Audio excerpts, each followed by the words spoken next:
اعوذ باللہ من الشیطان الرجیم بسم اللہ الرحمن الرحیم۔ السلام علیکم ورحمۃ اللہ وبرکاتہ۔ فرینفو ٹی وی میں آپ کو خوش آمدید۔ ناظرین، رمضان المبارک کی راتوں میں سے ایک رات شب قدر کہلاتی ہے، جو بہت ہی قدر و منزلت اور خیر و برکت کی حامل رات ہے۔ اسی رات کو اللہ تعالیٰ نے 1000 مہینوں سے افضل قرار دیا ہے۔ 1000 مہینوں کے 83 برس 4 ماہ بنتے ہیں۔ جس شخص نے یہ ایک رات عبادت میں گزاری، گویا اس نے 83 برس 4 ماہ کا زمانہ عبادت میں گزار دیا۔ قرآن مجید میں خیر من الف شہر کہہ کر اس امر کی طرف اشارہ فرمایا گیا ہے کہ اللہ کریم جتنا زائد اجر عطا فرمانا چاہے گا عطا فرما دے گا۔ اس اجر کا اندازہ انسان کے بس سے باہر ہے۔ روایت ہے کہ جب رسول کریم صلی اللہ علیہ وآلہ وسلم کو سابقہ لوگوں کی عمروں پر آگاہ فرمایا گیا تو آپ صلی اللہ علیہ وآلہ وسلم نے ان کے مقابلے میں اپنی امت کے لوگوں کی عمر کو کم دیکھتے ہوئے یہ خیال فرمایا کہ میری امت کے لوگ اتنی کم عمر میں سابقہ امتوں کے برابر عمل کیسے کر سکیں گے؟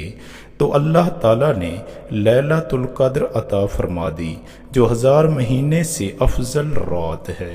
قرآن مجید میں خیر من الف شہر کہہ کر اس امر کی طرف اشارہ فرمایا گیا ہے کہ اللہ کریم جتنا زائد اجر عطا فرمانا چاہے گا عطا فرما دے گا۔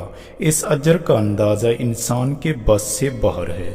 روایت ہے کہ جب رسول کریم صلی اللہ علیہ وآلہ وسلم کو سابقہ لوگوں کی عمروں پر آگاہ فرمایا گیا تو آپ صلی اللہ علیہ وآلہ وسلم نے ان کے مقابلے میں اپنی امت کے لوگوں کی عمر کو کم دیکھتے ہوئے یہ خیال فرمایا کہ میری امت کے لوگ اتنی کم عمر میں سابقہ امتوں کے برابر عمل کیسے کر سکیں گے؟ تو اللہ تعالیٰ نے لیلۃ القدر عطا فرما دی، جو 1000 مہینے سے افضل رات ہے۔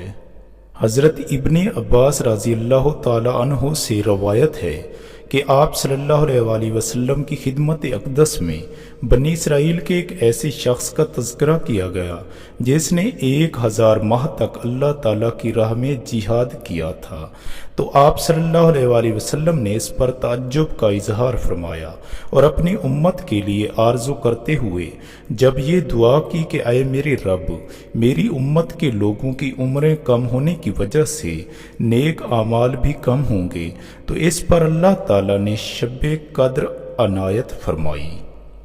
ایک اور روایت ہے کہ نبی اکرم صلی اللہ علیہ وآلہ وسلم نے صحابہ کرام رضی اللہ تعالی عنہم کے سامنے مختلف شخصیات، حضرت ایوب علیہ السلام، حضرت زکریا علیہ السلام، حضرت حزقیل علیہ السلام، حضرت یوشع علیہ السلام کا تذکرہ کرتے ہوئے فرمایا کہ ان حضرات نے 80 سال اللہ تعالیٰ کی عبادت کی ہے اور پلک جھپکنے کے برابر بھی اللہ تعالیٰ کی نافرمانی نہیں کی۔ صحابہ کرام رضی اللہ تعالیٰ عنہم کو ان برگزیدہ ہستیوں پر رشک آیا۔ امام قرطبی رحمۃ اللہ علیہ لکھتے ہیں کہ اسی وقت جبرائیل علیہ السلام آپ صلی اللہ علیہ وآلہ وسلم کی خدمت اقدس میں حاضر ہوئے اور عرض کیا، اے نبی محترم، آپ کی امت کے لوگ ان سابقہ لوگوں کی 80 سالہ عبادت پر رشک کر رہے ہیں، تو آپ کے رب نے آپ کو اس سے بہتر عطا فرما دیا ہے، اور پھر سورۃ القدر کی تلاوت کی۔ اس پر رسول خدا صلی اللہ علیہ وآلہ وسلم کا چہرہ اقدس فرط مسرت سے چمک اٹھا۔ مفسرین کرام لکھتے ہیں کہ پہلی امتوں میں عابد اسے قرار دیا جاتا تھا جو 1000 ماہ تک اللہ تعالیٰ کی عبادت کرتا، لیکن نبی اکرم صلی اللہ علیہ وآلہ وسلم کے صدقہ میں اس امت کو یہ فضیلت حاصل ہوئی کہ ایک رات کی عبادت سے اس سے بہتر مقام حاصل کر سکتی ہے۔ حدیث مبارکہ ہے کہ جس شخص نے شب قدر میں اجر و ثواب کی امید سے عبادت کی، اس کے سابقہ تمام گناہ معاف کر دیے جاتے ہیں۔ ایک اور حدیث مبارکہ ہے، یہ جو ماہ تم پر آیا ہے اس میں ایک ایسی رات ہے جو 1000 ماہ سے افضل ہے۔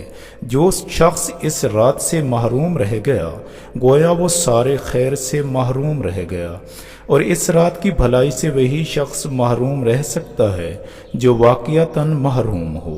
ایک اور حدیث مبارکہ ہے کہ شب قدر کو رمضان المبارک کے آخری عشرہ کی طاق راتوں میں تلاش کرو۔ ناظرین، طاق راتیں یعنی 21 رمضان المبارک کی رات، 23 رمضان المبارک کی رات، 25 رمضان المبارک کی رات، 27 رمضان المبارک کی رات اور 29 رمضان المبارک کی راتیں ہیں۔ ناظرین، دیگر اہم امور مثلا اسم اعظم اور جمعہ کے روز قبولیت دعا کی گھڑی کی طرح اس رات کو بھی مخفی رکھا گیا۔ اگر اسے مخفی نہ رکھا جاتا تو عمل کی راہ میں حائل ہو جاتی اور اسی رات کے عمل پر اکتفا کر لیا جاتا۔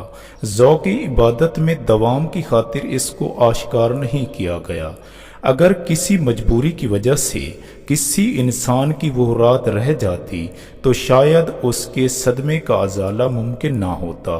اللہ تعالیٰ کو چونکہ اپنے بندوں کا رات کی اوقات میں جاگنا اور بیدار رہنا محبوب ہے، اسی لیے رات کا تعین کیے بغیر ہی اس کو مخفی رکھا گیا۔ ناظرین، اس رات کو مخفی رکھنے کی وجہ سے گنہگاروں پر شفقت بھی ہے، کیونکہ اگر علم کے باوجود اس رات میں گناہ سرزد ہوتا تو اس سے لیلۃ القدر کی عظمت مجروح کرنے کا جرم بھی لکھا جاتا۔ اللہ تعالیٰ نے قرآن مجید میں لیلۃ القدر کی فضیلت کے بیان میں پوری سورت نازل فرمائی ہے۔ ارشاد ہوتا ہے، بسم اللہ الرحمن الرحیم، انا انزلناہ فی لیلۃ القدر وما ادراک ما لیلۃ القدر لیلۃ القدر خیر من الف شہر تنزل الملائکۃ والروح فیہا باذن ربہم من کل امر سلام ہی حتی مطلع الفجر۔ بے شک ہم نے قرآن مجید کو شب قدر میں اتارا ہے، اور آپ کیا سمجھتے ہیں کہ شب قدر کیا ہے؟ شب قدر فضیلت و برکت اور اجر و ثواب میں 1000 مہینوں سے بہتر ہے۔ اس رات میں فرشتے اور روح الامین جبرائیل علیہ السلام اپنے رب کے حکم سے خیر و برکت کے ہر امر کے ساتھ اترتے ہیں۔ یہ رات طلوع فجر تک سلامتی ہی سلامتی ہے۔ ناظرین، حضرت انس رضی اللہ تعالیٰ عنہ سے مروی ہے کہ حضور اکرم صلی اللہ علیہ وآلہ وسلم نے لیلۃ القدر کی فضیلت بیان فرماتے ہوئے ارشاد فرمایا، شب قدر کو جبرائیل امین فرشتوں کے جھرمٹ میں زمین پر اتر آتے ہیں۔ وہ ہر شخص کے لیے دعائے مغفرت کرتے ہیں جو کھڑے بیٹھے کسی بھی حال میں اللہ تعالیٰ کو یاد کر رہا ہو۔ ناظرین، اس شب قدر کے شروع ہوتے ہی یعنی رات کی ابتدا ہوتے ہی جبرائیل امین فرشتوں کے جھرمٹے میں زمین پر اتر آتے ہیں اور ساری رات اس شخص کے لیے دعائے مغفرت کرتے رہتے ہیں جو اللہ تعالیٰ کو یاد کر رہا ہوتا ہے۔ ناظرین کرام، چونکہ اعتکاف کا مقصد ہی تلاش لیلۃ القدر ہے، اسی لیے ان آخری ایام کا اعتکاف سنت قرار دیا گیا۔ نبی اکرم صلی اللہ علیہ وآلہ وسلم کو جب تک اللہ تعالیٰ نے اس شب قدر کی تعین سے آگاہ نہیں فرمایا تھا، آپ صلی اللہ علیہ وآلہ وسلم اس کی تلاش کے لیے پورا رمضان اعتکاف فرماتے تھے، لیکن جب آگاہ فرما دیا گیا تو وصال تک صرف آخری عشرے کا اعتکاف ہی فرماتے تھے۔